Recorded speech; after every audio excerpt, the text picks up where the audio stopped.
Well, hello, and if you are in the States, happy Thanksgiving week.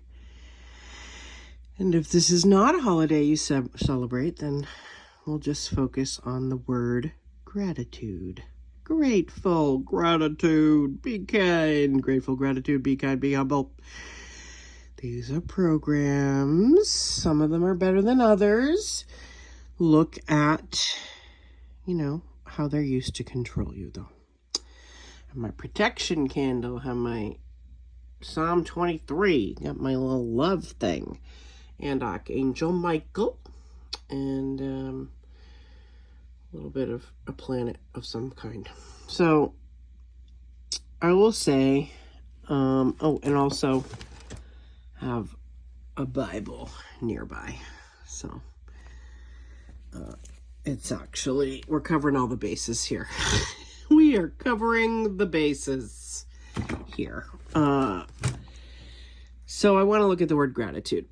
I noticed during my targeting, which I've come to call the fuckery, which lasted from 2018 until fairly recently, actually, through the Illuminati, through Satanists, through Luciferians, through eugenicists and transhumanists, and whatever we want to call them. I call them chicken shit demons sometimes. One of the things Jesse Zabotar, who's a whistleblower and a Masonic defector, has called them. The chicken shit demons, okay? So, really, this is a week that there'll be a lot of holiday gatherings, and there will also be ritual. Because anytime there's a holiday of unity or unification, there's also, that can be a cover for satanic rituals that happens, when people are in their spaces with their, blood families, if you will. So I'm lighting these candles for the children, because it is all about save the children, help the children, protect the children, remember the children, as we stuff our faces. I'm flying solo. I'm keeping it low-key and local and simple. And I'm going to read my book and not even going to eat a lot. I'm not going to fast, but I am going to go light because, to me, people will be watching football. Football is a cover for human trafficking. There is a lot of human trafficking associated with football. So I've never really liked football, never really knew why. Now I kind of get it. It's people being paid exorbitant amounts of money while other people are starving. It's considered entertainment and, an American pastime. And again, it's a cover for human trafficking, like most things, unfortunately. Film, music, sports, organized religion, organized crime, they are all under the hierarchic umbrella of Freemasons. And the Illuminati are the puppets, right? Like the bobbleheads and the faces of the Freemasons. And so I've gotten into that before. There can be some deep dives on that in my podcast, which I'll put the links below if you haven't had a chance to listen yet. You'll be home, maybe you'll be bored while everybody's watching football. You can go off and listen to the podcast and start sharing them, because we need people to awaken quickly now, and it's not fully our job to fully awaken everyone. Michael wants to move over a little to the left there. He's more centered. I'm not a perfectionist. I don't have OCD. I don't know what you're talking about. But anyway, that's a little better visually. So yes, sorry if I'm scrambled. It's stressful. It's been stressful. It's been a really hard year. I'm not going to lie.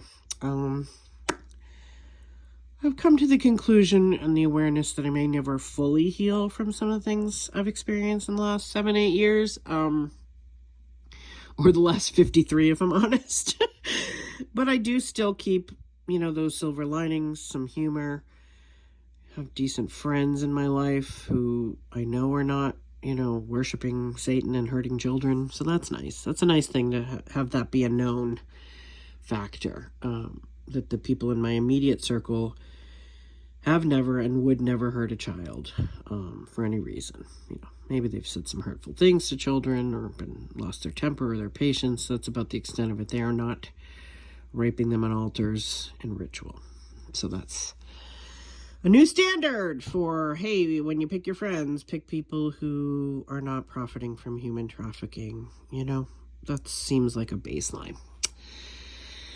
And anyway, so my mind goes to the children and keeping them safe, because a lot of times the clients that I've heard of the last 20, 25 years who were harmed at holidays and birthdays and special occasions.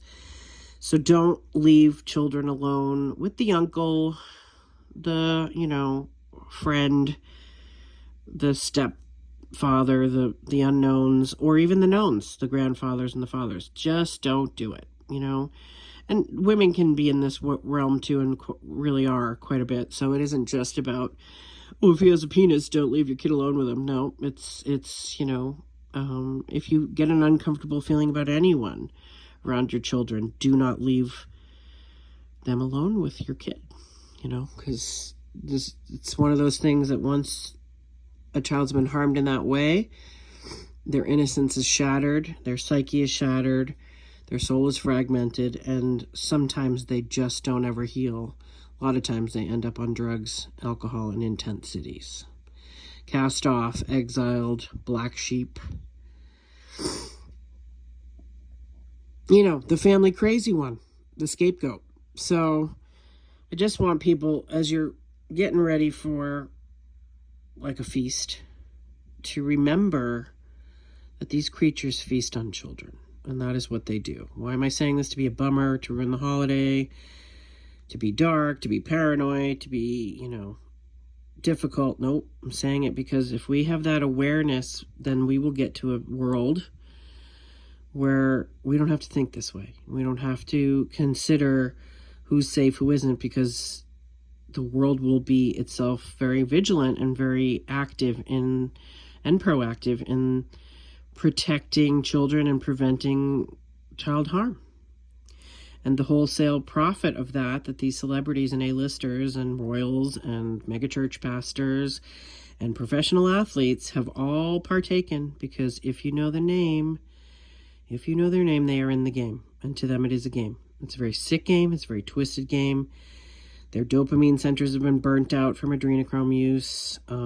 They have blackmail on them up the wazoo. And they live in fear. They live in fear. They live in rage. They live in avoidance and hiding in the shadows because of their habits and the things they do to attain and maintain their levels of status and fame and wealth. Nobody gets there. Nobody gets to be a billionaire without having sacrificed and sodomized children. It just does not happen. It does not happen on this planet, in this realm. If you can get that through your skull, sorry, I don't mean to be rude or cruel, but it really has to become common awareness so that it can be exposed, and it has to be exposed so it can be stopped. So, it's easy to compartmentalize. I have to do it too for survival, of like, well, I have to do this thing to survive and pay bills. I have to do that thing, to try to get along with my family. I get it. Keep a watchful eye on your children at all times. I'm not saying to live in fear. I'm not saying, that there aren't safe people in your family. I'm sure there are. But then there are the unsafe ones. And you know who they are. And if you don't, you feel a suspicion about it. And again, I'm not saying this to foster more fear or to harbor more suspicions or for us to all be paranoid. But I do want us to be vigilant. I do want us to be aware and awake and not able to be tricked like, prior generations that, oh, that's just an innocent walk in the woods, or, oh, that, that's so good with the kids. That's grooming. A lot of times that's grooming, and there's money involved. There's money changing hands over these children, and it cannot be stopped if it cannot be faced.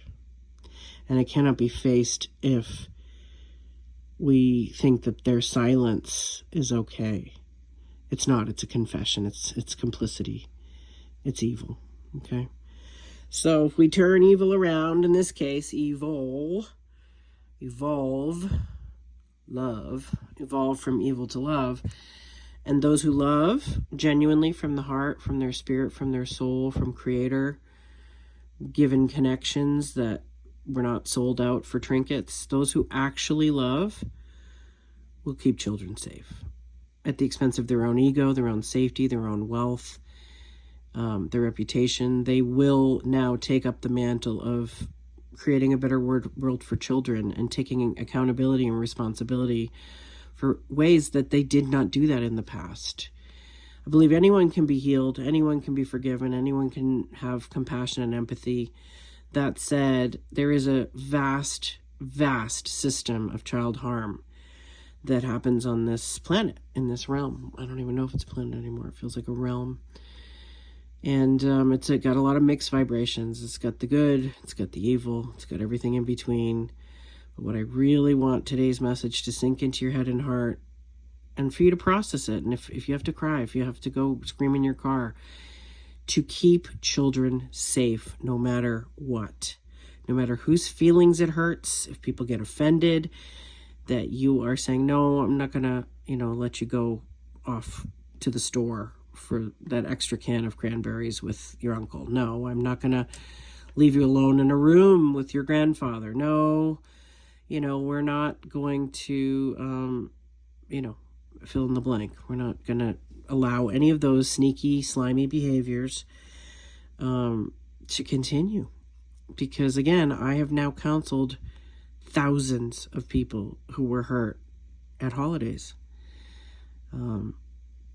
Well, some people were off watching football. Other people were off in rooms doing other things. Okay, so just be aware, be vigilant, keep an eye on those kids. Don't just let them all be off, running around without any adult supervision.